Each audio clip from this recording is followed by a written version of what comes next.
Hey there, welcome to Tech2. Today I'm going to show you how you can add a link on your Threads profile.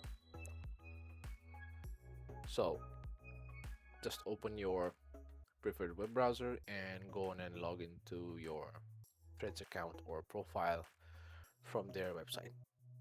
So this is a home page and will also look somewhat similar to yours too. So now what you need to do is look at the left side of the page and there should be a profile icon which look like this. Just click on it and click on edit profile.